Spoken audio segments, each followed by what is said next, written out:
programang ito ay rated SPG. Striktong patnubay at gabay ng magulang ang kailangan. Maaaring may masiselang tema, lengguwahe, karahasan, sexual, horror o droga na hindi angkop sa mga bata. Ikaw ang aking lahat sa aking marinig. Ikaw ang Malaman kaya ni Giselle ang totoong plano ng mag-amang Justin at Eric na paghihiganti ang gagawin nila sa kanya. Nakilala kaya ni Lynette si Dax, ang taong kumidnap sa kanya? Magandang araw at eto na nga tayo sa ating pinakaabang tagpo sa Abot Kamay na Pangarap. Welcome to my channel. Please don't forget to like, comment and click the bell button para lagi kayong updated sa aking mga videos. Samantala, ito na ang araw na pinakahihintay ni Giselle para kay Justin dahil unang araw niya na magtatrabaho sa Apex at excited na siya na muli niyang makakasama ang anak niya. Umaasa siya na maayos lahat ng pagkakamali niyang nagawa kay Justin. Ang hindi alam ni Giselle ay ang planong gagawin sa kanya ng mag-ama. Paghihigantihan nila si Giselle at pagbabagsakin nila ito bilang ganti nila sa lahat ng ginawa sa kanila ni Giselle. Habang si Giselle naman ay hindi na sinamahan si Robert na pumunta ng presinto dahil mas gusto niyang magabayan si Justin at maibigay niya ang kanyang full support sa trabaho. Kaya gusto niya itong paghandaan at ipakita kay Justin na kahit anong galit pa niya sa kanya ay gagawin niya ang lahat na magkaayos silang mag-ina. Kaya bumili si Giselle ng bulaklak na ibibigay niya para kay Justin bilang pag-welcome niya sa kanyang unang araw na trabaho.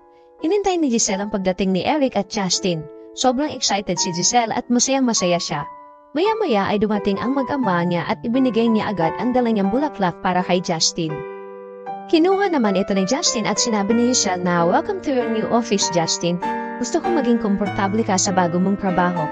Hindi naman nagustuhan ni Justin ang ginawa ni Giselle at habang pinagmamasdan niya ang paligid ng office niya, ay bigla itong nagalit kay Giselle at sinabihan niya ito na, "Alam mo, hindi ako komportable na naandito ka at lagi kang nakabuntot sa akin."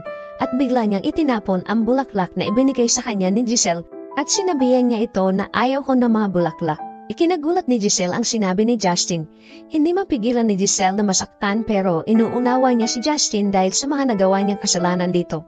Pero hindi siya susuko na suyuin si Justin para lang mapatawad siya nito dahil alam niya na malaki ang pagkukulang niya bilang isang ina kay Justin.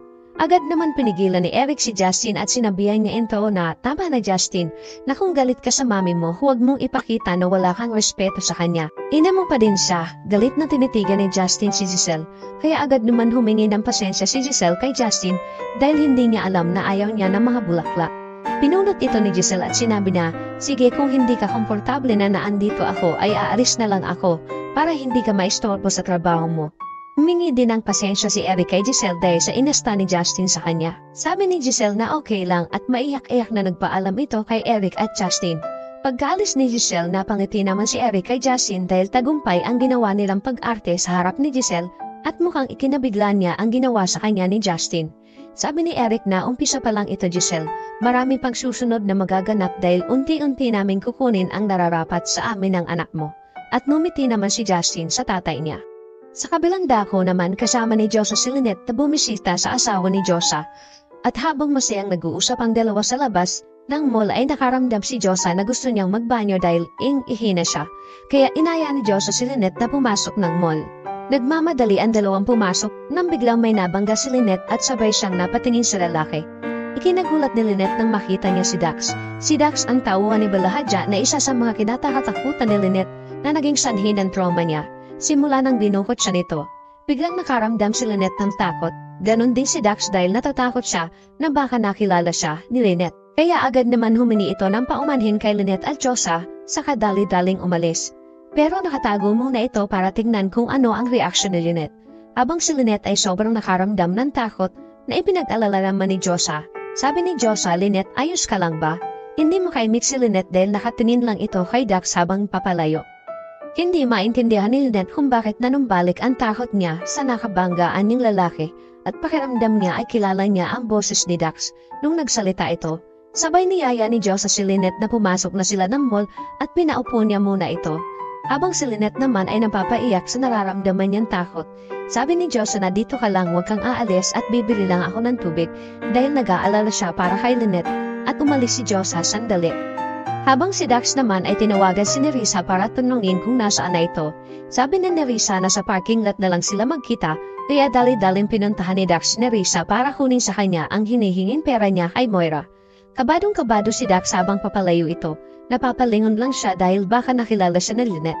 Hindi siya makapaniwala na makakabanggaan niya ito. Agad siyang umalis at pinuntahan niya si Nerissa sa parking lot dahil makikipagkita siya dito. Hinanap niya si Nerissa at nakita niya ito at nilapitan. Pagkalapit niya ay napansin naman ni Nerissa si Dax na kinakabahan at takot. Galit na tinanong ni Nerissa si Dax kung anong nangyayari sa iyo at parang nakakita ka ng multo. Sabi ni Dax na mas masahol pa sa multo ang nakita ko, si Lynette. Ikinagulat naman ito ni Nerissa ang sinabi ni Dax kaya naitanong niya kung nakilala ba siya ni Lynette. Sabi ni Dax na hindi naman siguro dahil hindi naman niya talaga nakita ang mukha ko noon. Pero ang ikinakatakot lang ni Dax ay kung nakilala nito ang boses niya dahil nakita niya ang itsura ni Lynette na takot na takot pagkakita sa kanya at nung magsalita siya. Sabi ni Nerissa na bakit hindi ka kasi nag-iingat. Naku, pag nagkataon na makilala ka ni Lynette ay manilitikan tayo kay Moira, pati ako madadamay sa inyong dalawa. Sabi ni Dax na hindi mangyayari yon dahil hindi niya ako nakilala. Sabi ni Nerissa na siguraduhin mo lang lalong-lalo na wala dito si Moira at nasa Japan sila. Agad naman ibinigay ni Nerissa ang perang kailangan ni Dax. Sabi ni Nerissa na umalis ka na agad dito at baka may makakita pa sa atin. Kaya dali-dali nang umalis si Dax. Samantala sa loob ng mall kung saan iniwan ni Joshua si Lynette ay nakayuko ito at tinatakpan niya ang tenga dahil sa sobrang takot. Bigla naman napadaan si Robert at nakita niya si Lynette na nakaupo at parang umiiyak na natatakot. Agad niyang nilapitan si Lynette at kinalabit niya sa balikat. Ikinagulat naman ni Lynette ang pagkalabit sa kanya ni Robert at bigla itong napatayo nang makita niya si Robert at sabay niyakap niya ito ng mahigpit. Ipinagtaka naman ni Robert kung bakit bigla siyang niyakap ni Lynette kaya naitanong ni Robert kay Lynette kung okay lang siya at kung ano ang nangyayari sa kanya. Umiiyak na sinabi ni Lynette na natatakot ako RJ. Sabi ni Robert, saan ka natatakot? Anong ginagawa mo dito mag-isa? Maya-maya ay pinaupo ni Robert si Lynette at umiiyak pa din ito. Dumating naman si Josa na may daladalang inumin para kay Lynette at nakita niya si RJ. Doc, RJ, nandito ka pala. Sabi ni Robert na oo, napadaan lang siya dahil galing siya ng presinto para tanungin kung may update na sa kaso ng papa nila. Kaya nakita ko si Lynette nag-iisa dito kaya nilapitan ko siya. Sabi ni Josa na biglang natakot si Lynette dun sa taong nakabangga niya kanina. Kaya tinanong ni Robert si Lynette kung ano ang kinakatakot niya. Sabi ni Lynette na pakiramdam ko ay nakita ko na siya dahil iba yung naramdaman kong takot nung tinitingnan ko siya. Sabi ni Josa na baka iniisip mo lang na nakita mo na pero hindi pa naman talaga. Sabi naman ni Robert na kilala mo ba siya? Hindi makasagot si Lynette dahil pinipilit niyang inaalala kung saan niya nakita ang lalaking yon at kung bakit may nararamdaman siyang takot para dito. Kaya napaiyak na lang si Lynette. Ipinag-alala naman ito ni Robert at Josa. Kaya sinabihan ni Robert si Lynette at Josa na ihahatid niya na lang sila at pumayag na din si Lynette. Matatandaan pa kaya ni Lynette si Dax? Nagsisimula na ba ang paghihiganti ni Justin at Eric kay Giselle? Mahuhuli na kaya si Dax? Yan ang ating pakaabangan dito lang sa Abot Kamay na Pangarap. Huwag bibitiw at huwag kalimutan mag-subscribe. Maraming salamat po and God bless.